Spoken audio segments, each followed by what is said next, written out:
నమస్తే, welcome to college TV. దేశవ్యాప్తంగా parliament ఎన్నికలు ఆల్రెడీ మొదటి ఫేజ్ కంప్లీట్ చేసుకోవడం జరిగింది. దాదాపు మరి 20 రోజుల్లో తెలంగాణలో కూడా చాలా పెద్ద ఎత్తున ఎన్నికలు జరగబోతున్నాయి. అయితే దేశవ్యాప్తంగా కూడా ఒకవైపు మోడీ మానే నడుస్తుంది, ఇంకోవైపు ఇండి కూటమి కూడా మేము కూడా అధికారంలోకి వస్తున్న ధీమాతో వ్యక్తం చేస్తున్నారు. అయితే తెలంగాణలో చూసినట్లయితే ఇటు కాంగ్రెస్ మరియు బీజేపీ మధ్య టఫ్ ఫైట్ నడుస్తున్నట్టు తెలుస్తోంది. అయితే బీజేపీ ఏమో 12 సీట్లు కొడతామని చెప్పేసి ఒకవైపు బీజేపీ చెప్తా ఉంది, ఇంకొక వైపు 14 సీట్లు కొడతామని చెప్పేసి కాంగ్రెస్ పార్టీ చెప్తా ఉంది. అయితే ఈ క్రమంలో నిజామాబాద్ సంబంధించినటువంటి పార్లమెంట్ స్థానం ఏదో అది సిట్టింగ్ స్థానం. దీనికి సంబంధించినటువంటి దానిలో బీజేపీ తన స్థానం నిలుపుకోవడానికి ఈరోజు పెద్ద ఎత్తున కూడా ఫోకస్ పెట్టేట్టు తెలుస్తూ ఉంది. సో మనతో పాటు నిజామాబాద్ ప్రస్తుత ఎంపీ సిట్టింగ్ ఎంపీ ఎవరైతే ఉన్నారో ధర్మపురి అరవింద్ గారు మనతో పాటు ఉన్నారు. వారిని అడిగి వారి గెలుపు అవకాశాలు కానీ వారి ప్రతిలకు సంబంధించిన అంశాలు అన్ని విషయాలు కూడా వాళ్ళు తెలుసుకుంటే ప్రయత్నిద్దాం. అన్న నమస్తే, బాగున్నారా? యా, ఎండలు దంచి కొడతా ఉన్నాయి. నిజామాబాద్లో చాలా పెద్ద ఎత్తున దంచి కొడతా. ప్రచారం ఎలా సాగుతుంది అసలు? నిజామాబాద్లో ఎండలు ఎక్కువ, హైదరాబాద్ కంపేర్ చేస్తే కొద్దిగా ఎక్కువనే ఉంటాయి. అవును, ఇంకా మనకి తప్పదు కదా, ప్రచారం అవును జరుగుతూనే ఉంది. సో కార్యకర్తల సపోర్ట్ ఎలా? ఎర్లీ మార్నింగ్ ఈవినింగ్ చేసుకోవాలి ఎక్కువ. అవును. సో నిన్న కూడా ఒక కేంద్ర మంత్రి కూడా కొంచెం ఇబ్బందికరంగా అయినట్టుంది, ఇక్కడ నితిన్ గడ్కరీ అనుకుంటా. యా, ఎండలు బాగున్నాయి. ఇవాళ కూడా అవును, ఉత్తరాఖండ్ ముఖ్యమంత్రి గారు కూడా వచ్చింది కదా. అవును అవును, విపరీతమైన ఎండలు. అవును. సో నిజామాబాద్ గెలుపుపై ధీమాతో ఉన్నారా? నిజామాబాద్ మనకు ఫస్ట్ నుంచి మాకు 2 నెలల నుంచి చూస్తున్న ప్రతి సర్వేలో కూడా నిజామాబాద్ బీజేపీ సేఫ్ సీట్ అన్నట్టు చూపిస్తూ ఉంది. ఓకే, మనం చేసుకున్న వాగ్దానాలన్నీ కూడా నెరవేర్చినాము. అవినీతికి మచ్చ లేకుండా 5 సంవత్సరాలలో వివిధ కార్యక్రమాలు ఇక్కడ చేసినాము. దశాబ్దాల రైతుల కళ పసుపు బోర్డు ఏర్పాటు చేసుకున్నాము.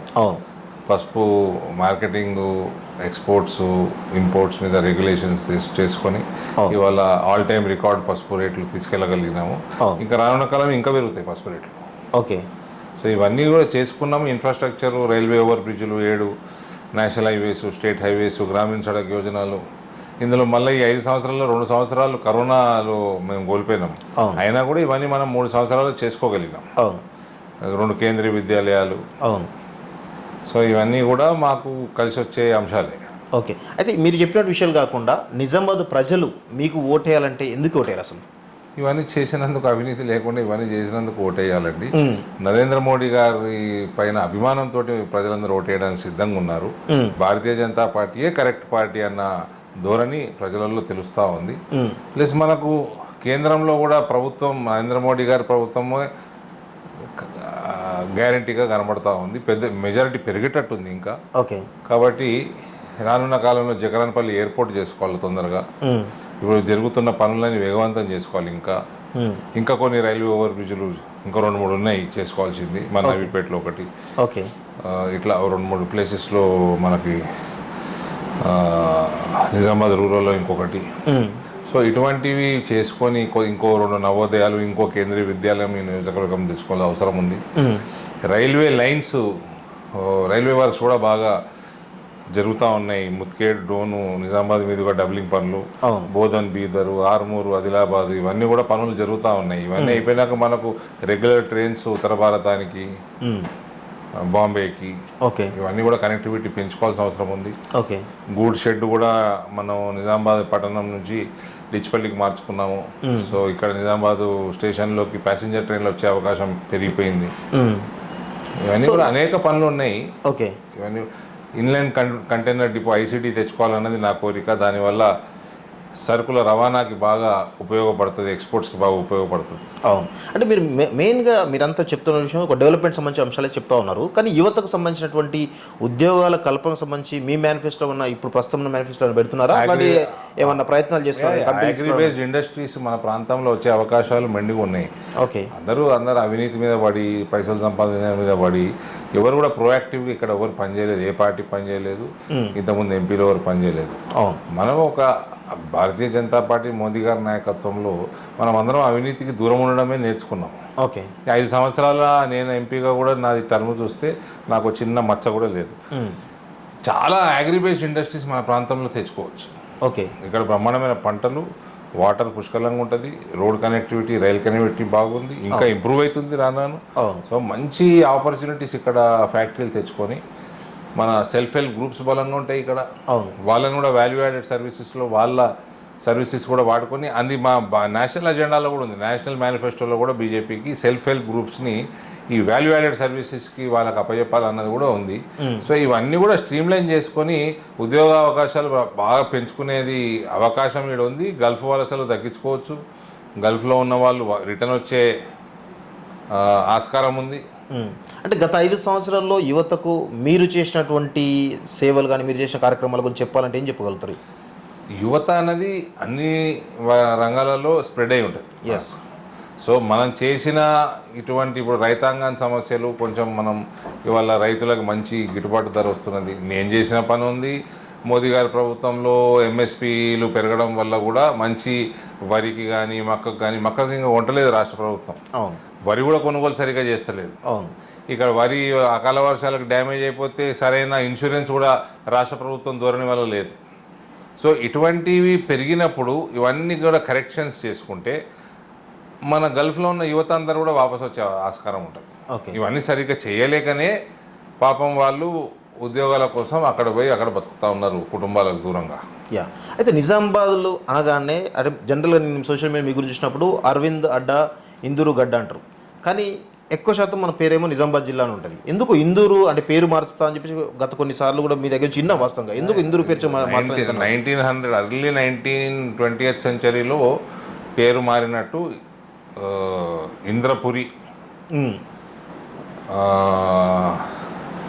నుంచి మనకు నిజామాబాద్ అని నిజాం రాజులు మార్చిన పేరు ఇది. ఓకే. రిటర్న్ ఇందూరుగా మనం చేసుకోవాలన్నది. పసుపు కూడా రేపు రానున్న కాలంలో ఎఫ్పిఓలను ఎక్కువ ప్రోత్సహించి పసుపు విదేశాలకు ఎగుమతి అయ్యే విధంగా వ్యవసాయం చేసి మనకు బ్రాండ్ ఇందూరు బ్రాండ్ పెట్టాలని నా కోరిక. ఓకే. అంటే పేరు మార్చే ఆలోచన, బ్రాండ్ కూడా డెవలప్ చేయాలి. ఇప్పుడు మళ్ళీ పేరు మార్చే ఆలోచన కనబడుతుందా ఈ నిజామాబాద్? 100% పేరు మార్చుకోండి, ఆలోచన కాదు. It is matter of time. Nizamabad అంటేనే ఒక చారిత్రక నేపథ్యం ఉంది. భారతీయ జనతా పార్టీ తెలంగాణలో ప్రభుత్వం ఏర్పాటు చేయడం it is just matter of time. Okay. First ఏ రోజైతే మేము ఇక్కడ తెలంగాణలో ప్రభుత్వంలోకి వస్తామో ఫస్ట్ వారం రోజుల లోపల ఈ జిల్లా పేరు మారుతుంది. ఈ పట్టణము ఎందుకు నిజామాబాద్ అంటే ఒక చారిత్రక నేపథ్యం ఉంది కదా, ఎందుకు మార్చాలి? దానికంటే పెద్ద చరిత్ర ఎందుకు ఉంది? ఓకే. ఈ నిజాం చరిత్రనే లేదు. ఏం చరిత్ర ఉంది? నిజాం పేరు మీద పెడితే నిజాం షుగర్ ఫ్యాక్టరీ బంద్ అయిపోయి, ఆ నిజాం సాగర్ కెనాల్లో నీళ్ళు ఉండయి. ఆ నిజాం పేరే దరిద్రం పేరు. ఆ పేరు పెట్టినప్పటి నుంచి ఇక్కడ అగ్రికల్చర్ ప్రాబ్లమ్స్ వచ్చినాయి. అది ఇందూరు అని పెట్టుకోవాలండి. ఇందూరు ఇండియాకు కూడా కలుస్తుంది. ఓకే. ఇందూరు ఇండియా కోణంలో మీకు కూడా కలిసి వస్తూ ఉంటారు. యా. అయితే నిజామాబాద్ అంటేనే జనరల్గా రెండు రకాల ప్రభావాలు ఉంటాయి. ఒకటి పసుపు రైతుల ప్రభావం ఎక్కువ ఉంటుంది, రెండు గల్ఫ్ కార్మికులకు సంబంధించినటువంటి అంశం చాలా పెద్ద ఎత్తున కనబడుతూ ఉంటుంది. అయితే మీరేమో పసుపు రైతు సంబంధించినటువంటి అంశాన్ని గత ఎన్నికల్లో పెట్టి ఆల్రెడీ పసుపు బోర్డు తీసుకొచ్చని చెప్పి మీరు చెప్తా ఉన్నారు. కానీ మొన్న రేవంత్ రెడ్డి బహిరంగ సభలో చెప్తూ ఒక జియో మాత్రం రిలీజ్ అయింది. అది నిజామాబాద్లో పెట్టరో కూడా చెప్పట్లేదు, జియోలో ఏం లేదు, మేము తీసుకొస్తామని చెప్పేసి చెప్పడం జరిగింది. ఆయన చెప్పేయాలా?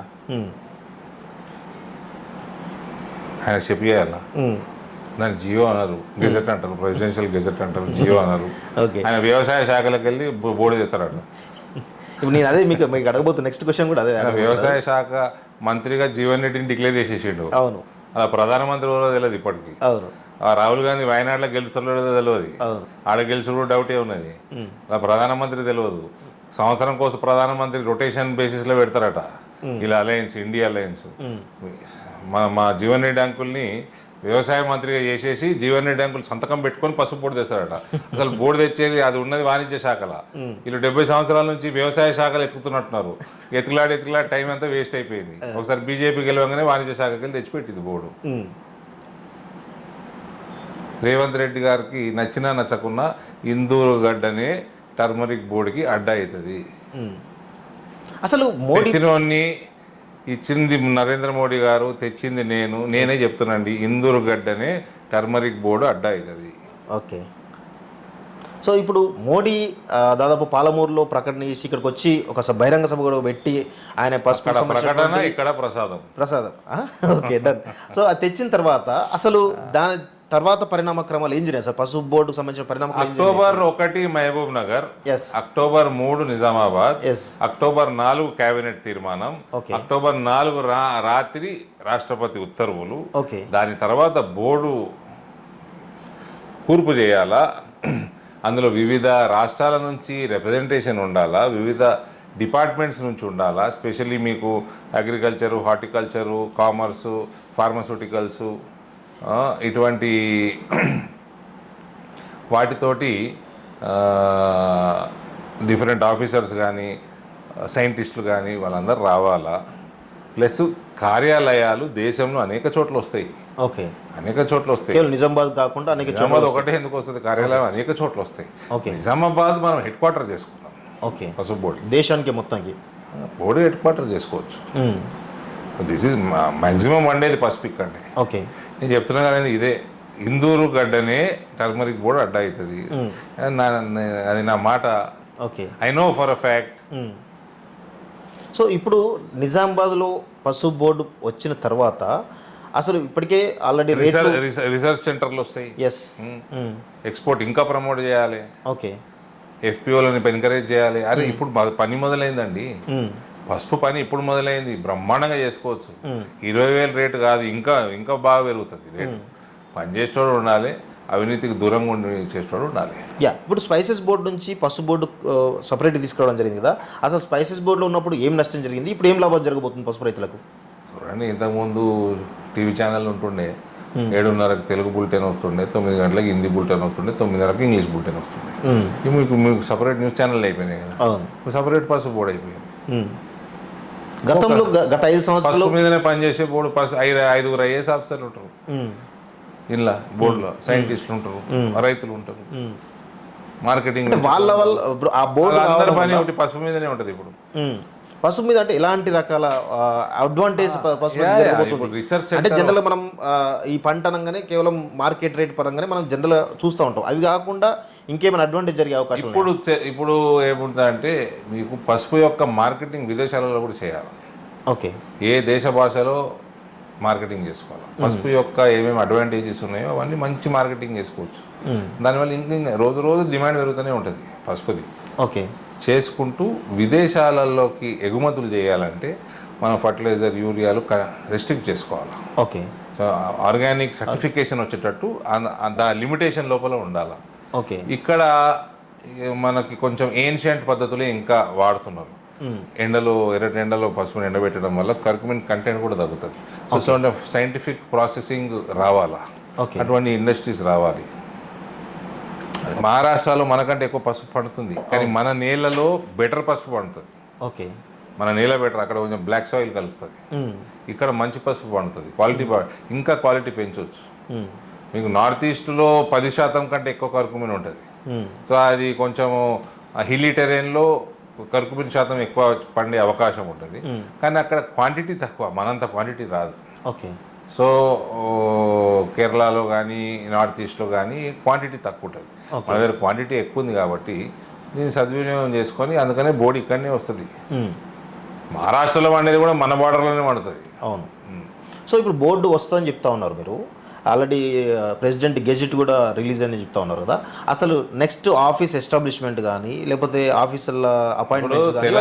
తెలంగాణ రాష్ట్రం ఏర్పడ్డది, అవును, గెజెట్ వచ్చింది, అవును, మన సెక్రటరియట్ కట్టుకోవాలా, కోర్టు కట్టుకోవాలా, ఇతర బిల్డింగ్లు కట్టుకోవాలా, ఇన్ఫ్రాస్ట్రక్చర్ పెంచుకోవాలి కదా. అవును, ఇప్పుడు బోర్డు వచ్చింది, గెజెట్ వచ్చింది, దానికి తగ్గట్టు ఆఫీసులు పెట్టుకోవాలా. ఈ కాంగ్రెస్ కూడా ఒరుతాడని, పిచ్చోన్ లెక్క ఒరుతాడు కాంగ్రెస్ కూడా అని హరిబరిగా చేయరు కదా. నరేంద్ర మోడీ చేయడు కదా అట్లా పనులు.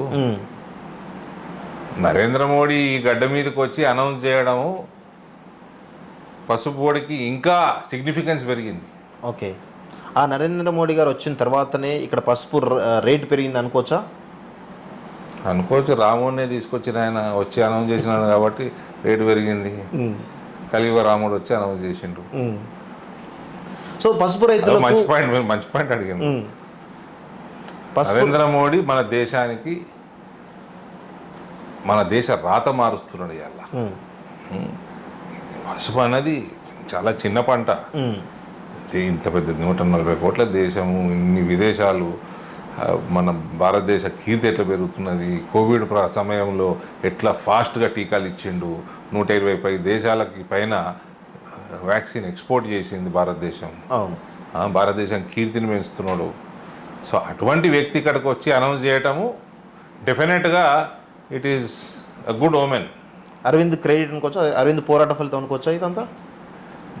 మా ప్రజల దీవెనలు, వాళ్ళ దీవెనలతోటి మేము ఎంపీగా అయినాము. ఆర్టికల్ 370 మీద ఓటేసిన, ట్రిపుల్ తలాక్ మీద ఓటేసిన, సిటిజన్షిప్ అమెండ్మెంట్ యాక్ట్ మీద ఓటేసిన, ఎంత అదృష్టం ఇచ్చింది ఎవరు? మా ఇందూరు ప్రజలే కదా. సో వాళ్ళ ఆశీర్వాదంతో చాలా పని చేసినాము. మోడీ గారిని కన్విన్స్ చేసుకున్నాము, అమిత్ షా గారిని కన్విన్స్ చేసుకున్నాము, తెచ్చుకున్నాము బోర్డు. ఓకే. సో పసుపు రైతులకు సరే బోర్డు వచ్చింది పక్కన పెడితే, పసుపు రైతులకు గత 5 సంవత్సరాలుగా మీరు కేంద్ర ప్రభుత్వం నుంచి కానీ లేకపోతే మీ ద్వారా కానీ ఏం మేలు చేశారంటే ఏం చెప్పగలుగుతారు మీరు? స్పైసెస్ బోర్డు నుంచి మనం ఇప్పుడు పసుపు బోర్డు డిలే అవుతున్నది. అంత కోవిడ్లో కూడా ఏ కొత్త ఇన్స్టిట్యూషన్ ఇవ్వలేదు, ఏ కొత్త ఖర్చు పెట్టలేదు 2 సంవత్సరాలు. వస్తలేదు అని ఒక నిరాశతోటి గమ్మున కూర్చోలేము. మనం ఉన్న స్పైసెస్ బోర్డు తెచ్చుకొని మనం వీలైనంత పని చేసుకున్నాం. ఓకే. మన చిన్న చిన్న టార్పాలిన్ల కాడికి వెళ్ళి మన బాయిలర్లు, పాలిషర్లు ఎవరైతే 4 ఇస్తుండే 5 ఇస్తుండే, అది కొన్ని వందలలో టార్పాలిన్లు అయితే వేలలో ఇచ్చినాం మనం. అవును. అసలు ఇంతకుముందు ఉన్న ఎంపీ అయితే ఒకటి కూడా ఇవ్వలే టార్పాలిన్. నేను థౌజండ్స్లో ఇచ్చినాము. చిన్న విషయాలే కానీ ఇట్ విల్ రైతులు చాలా సబ్సిడీ రేట్లలో ఇచ్చినాము. కొన్ని ఒక 30 కోట్ల బడ్జెట్ తీసుకొచ్చుకున్నాము అప్పుడు. అంతా కేంద్ర మళ్ళీ ఎక్స్పోర్ట్ ఇంపోర్ట్ మీటింగ్స్ ఎక్కువ పెట్టుకున్నాము. ఇంపోర్ట్ కర్టైల్ చేసినాము, తగ్గించినాము import. Export government policy, export promotion policy గవర్నమెంట్లో ఎట్లా యాక్టివ్గా ఉన్నది అది వాడుకున్నాము, సద్వినియోగం చేసుకున్నాము. రేట్లు పెరిగినాయి. సో ఇప్పుడు మొత్తానికైతే ఈ నిజామాబాద్ వరకు పసుపు రైతులకు సంబంధించినటువంటి ఓటు బ్యాంక్ అంతా కూడా ఈరోజు బీజేపీకి పడుతున్నటువంటి బలమైన విశ్వాసం మీకుందా? 100% ఉందండి. రైతులు కూడా, వాళ్ళు కూడా ఎన్ని తిప్పలు పడ్డారు. అవును, చాలా తిప్పలు పడ్డారు వాళ్ళు పాపం. ఇవాళ ఒక భరోసాతోటి రైతులు అసలు పసుపు బంద్ చేద్దాం అనుకునే కాడికి వస్తున్నారు లాస్ట్ 2-3 ఇయర్స్ వాళ్ళు. అవును. స్పెషల్లీ కరోనా తర్వాత మళ్ళీ అకాల వర్షాలతోటి 2 సంవత్సరాలు పసుపు అంతా మురిగిపోయింది. దానివల్ల కూడా రేట్లు తగ్గినాయి. ఎటువంటి ఇన్సూరెన్స్ క్రాప్ ఇన్సూరెన్స్ పాలసీలు తెలంగాణ గవర్నమెంట్లో లేవు. ఇవన్నీ చాలా ఇబ్బందులు పడ్డారు. అవును. కానీ మనం చేసిన పని మనకు ఐడియా ఉంది కాబట్టి ఈసారి అకాల వర్షాలు జబ్బు పడకపోతే, పసుపుకు రోగం రాకపోతే ఈసారి రేట్లు బాగా వస్తాయని నేను అసెంబ్లీ టైంలో చెప్పిన. అవును, నేను అసెంబ్లీ క్యాంపెయిన్లోనే చెప్పిన. నేను చెప్పినట్టు నేను అనుకున్న దానికంటే ఎక్కువ అయిపోయింది రేటు. సో రానున్న కాలంలో కూడా అండి పసుపుకి ఎంత డిమాండ్ క్రియేట్ చేయొచ్చు అంటే ప్రపంచంలో, ఆ డిమాండ్ నేను చెప్తున్న రేట్లు ఎక్కడికైనా పోవచ్చు. కాబట్టి రైతులందరూ నేను కోరేది ఏంటంటే మనము నరేంద్ర మోడీ గారిని మనం బలపరుస్తాం. ఓకే. అక్కడనే మనకు అవకాశం. ఓకే. మన భవిష్యత్తు ఆడనే ఉన్నది. వేరే అసలు ఆలోచన కూడా అనవసరం. ఈ రేవంత్ ఏం పోయింది, మస్తు వస్తాడు, మస్తు మాట్లాడిపోతాడు. మన December 9th చక్కెర ఫ్యాక్టరీలు తెరుస్తా అన్నాడు, 500 బోనస్ ఇస్తా అన్నాడు. మళ్ళీ ఇంకేమన్నాడు, కమిటీ వేసిండు. కమిటీ వచ్చి 2025 డిసెంబర్కి తెరుస్తామన్నది చక్కెర ఫ్యాక్టరీ. అంటే నెక్స్ట్ ఇయర్ డిసెంబర్కి. నేనేమంటున్నా, మీరు వాల్యుయేషన్ చేయండి, 4 రోజులలో మేనేజ్మెంట్ తెస్తా అని చెప్తున్నా. నేను ఇట్లా చెప్తున్నాను, వచ్చి ఏం చేసిండు, 17 సెప్టెంబర్కి తెరుస్తామన్నమాట. ఏది ప్రణాళికది, నీ రిపోర్ట్ది ఎట్లా తెలుస్తావు? 17 సెప్టెంబర్ పైసలు అయ్యి గాలి మాటలు. ఏం రిపోర్ట్ చేసినావు, ఏం హోంవర్క్ చేసినావు, బయటికి కాగితాలు బయటికి. ఇప్పుడు గతంలో గాలి మాటలు, గాలి చేష్టలు, అన్ని పనికి వాళ్ళ వాగ్దానాలు, దిక్కుమాల గ్యారంటీలు. ఏదంటే గ్యారంటీ?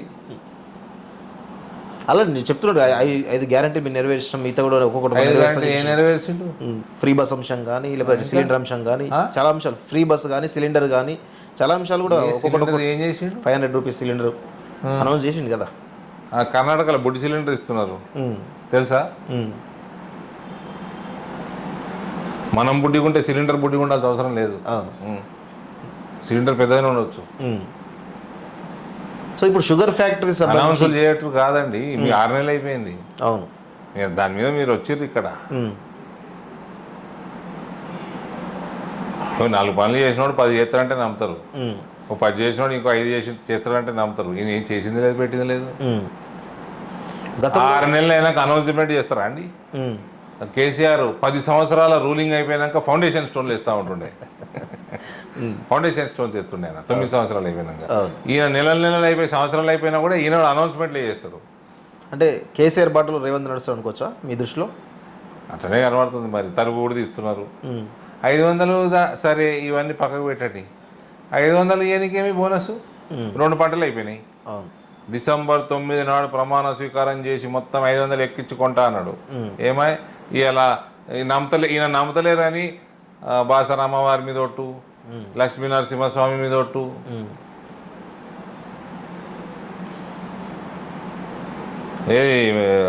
ఒకసారి అల్లా మీద ఒట్టేసి మొత్తం దేశం ముస్లింలకు తాకట్టు పెడుతున్నాడు. మీ నేషనల్ పార్టీ మేనిఫెస్టో అట్లా లేదా?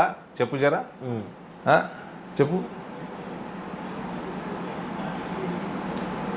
గతంలో పసుపు బోర్డు అంశం మీద మీరు ఒక బాండ్ పేపర్ రాసేయడం జరిగింది కదా, ఈసారి కూడా ఈ బోధన్ ఏదైతే షుగర్ ఫ్యాక్టరీ ఉందో దానిపైన కూడా మీరు? దానికి ఏం అవసరం లేదండి. నెల రోజుల మేనేజ్మెంట్ తెస్తా నేను. నెల రోజులలో వాల్యుయేషన్ చక్కగా చేయండి. ఆ వాల్యుయేషన్ మీద మాట నిలబెట్టుకుని ఉండరు. ఊరికే డ్రామాలు చేయొద్దు. మంచి బ్రహ్మాండమైన అంతర్జాతీయ సంస్థను తెద్దాం, న్యూట్రల్ సంస్థను తెద్దాం, వాల్యుయేషన్ చేపిద్దాం. ఆ వాల్యుయేషన్ మీద నేను 49%, ఆ ప్రైవేట్ 51%, ఆ పేపర్ కథం క్లోజ్. అన్ని దొంగ లెక్కలు పెట్టవద్దు. అంటే తప్పుడు లెక్కల వల్ల ఇదంతా తాత్సరం అనుకోవచ్చు. అరే మళ్ళీ 100 కోట్లు ఇవ్వమంటారట. వాల్యుయేషన్ మీద 100 కోట్లు తెచ్చేయాలంట. ఎందుకు తెచ్చిస్తారండి? దేనికోసం తెచ్చిస్తారు? ఇలా చెరుకుతోటి ఎథనాల్ తయారవుతున్నది, మక్కతోటి ఎథనాల్ తయారవుతున్నది, ఇక్కడ బ్రోకెన్ రైస్ తోటి ఎథనాల్ తయారవుతున్నది. బ్రహ్మాండంగా అవన్నీ మస్తుగా పండుతాయి ఈ ప్రాంతంలో. ఎథనాల్ అంతా గవర్నమెంట్ ఉంటుంది. ఎథనాల్ లక్షల కోట్ల రూపాయలు ఎథనాల్ మనం 1000 కోట్ల రూపాయలు ఎథనాల్ ఇంపోర్ట్ చేసుకుంటున్నాము. ఎందుకండి? పైసలు ఎక్కువైనాయి ఆ దేశానికి. మన దగ్గర పండించుకోవచ్చు కదా.